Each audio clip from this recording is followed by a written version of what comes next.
পুনৰ কা বিৰোধী প্ৰতিবাদেৰে উত্তাল হ'ল নাজিৰা মহকুমাধিপতি কাৰ্যালয়ৰ সন্মুখভাগ। নাজিৰা মহকুমাধিপতি কাৰ্যালয়ৰ সন্মুখত ধৰ্ণা কাৰ্যসূচী ৰূপায়ণ কৰে অসম জাতীয়তাবাদী যুৱ ছাত্ৰ পৰিষদ শিৱসাগৰ জিলা সমিতিয়ে।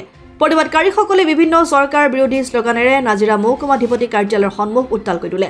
কা বাতিলৰ দাবীত অসম জাতীয়তাবাদী যুৱ ছাত্ৰ পৰিষদ শিৱসাগৰ জিলা সমিতিয়ে নাজিৰা মহকুমাধিপতিৰ জৰিয়তে ভাৰতৰ ৰাষ্ট্ৰপতিলৈ প্ৰেৰণ কৰে স্মাৰক পত্ৰ।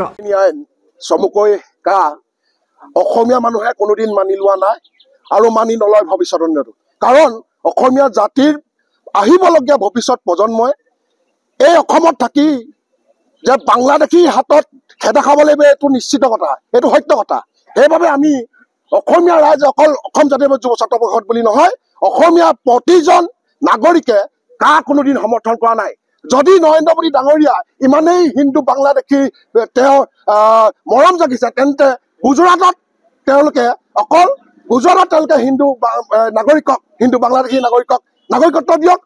কিন্তু এই অসমত বাংলাদেশী চৰণীয়া পথাৰ বা বিদেশী চৰণীয়া পথাৰ আমি কৰিব নোৱাৰো। তাৰ বিপৰীতে আমি অসমত ILP তাৰমানে অন্তৰ্জাতিক পাৰপত্ৰ ব্যৱস্থা প্ৰৱৰ্তন কৰিবলৈ আমি দাবী জনাইছো। আৰু কা কোনো পৰ্যায়ত প্ৰতিজন অসমীয়াই অসম জাতীয় যুৱ ছাত্ৰ পৰিষদৰ লগতে প্ৰতিজন অসমীয়াই কা কোনোদিন মানি নলয় আৰু নলওঁ। লাগিলে কা আইনৰ নামত আমাৰ 5জন সদস্য আৰু 50জন শ্বহীদ হ'বলৈ আমি সাজু হৈ আছো। জাতিধ্বংসী নাগৰিকত্ব সংশোধনী আইন বাতিলৰ দাবীত আজি নাজিৰা মহকুমাধিপতি কাৰ্যালয়ৰ সন্মুখত অসম জাতীয়তাবাদী যুৱ ছাত্ৰ পৰিষদ শিৱসাগৰ জিলা সমিতিয়ে ধৰ্ণা কাৰ্যসূচীৰ জৰিয়তে আমি বিজেপি নেতৃত্বাধীন কেন্দ্ৰীয় চৰকাৰ আৰু ৰাজ্য চৰকাৰক আমি দাবী জনাইছো যে অনতি বিলম্বে এই জাতিধ্বংসী নাগৰিকত্ব সংশোধনী আইন কা বাতিল কৰিব লাগিব।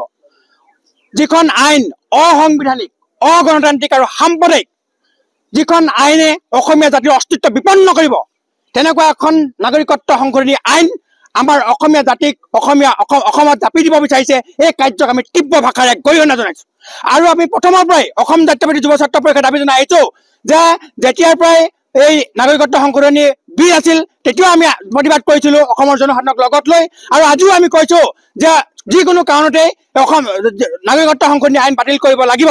যিখন আইনে অসমীয়া জাতিৰ ভাষা সংস্কৃতিক নিৰ্শেষ কৰিব, যিখন বিধেয়কে, যিখন আইনে অসমীয়া জাতিৰ অস্তিত্ব বিপন্ন কৰিব, তেনেকুৱা এখন নাগৰিকত্ব সংশোধনী বিধেয়ক আমাক নালাগে।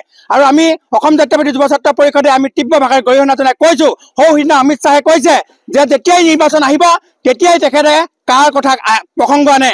সম্পূৰ্ণ এটা ৰাজনৈতিক উদ্দেশ্য প্ৰতিনিধিত্ব, ৰাজনৈতিক মুনাফা লাভৰ কাৰণে তেখেতে বাৰে বাৰে অসমত কা প্ৰযোজ্য হ'ব বুলি কোৱা বিষয়টোক আমি তীব্ৰ ভাষাৰে নিন্দা জনাইছো আৰু গৰিহণা জনাইছো। আৰু অনতিবিলম্বে আমি কা বাতিল কৰিবৰ কাৰণে দাবী জনাইছো। নাজিৰাৰ পৰা যদুমণি হাজৰিকাৰ ৰিপৰ্ট, অসম আদিত্য।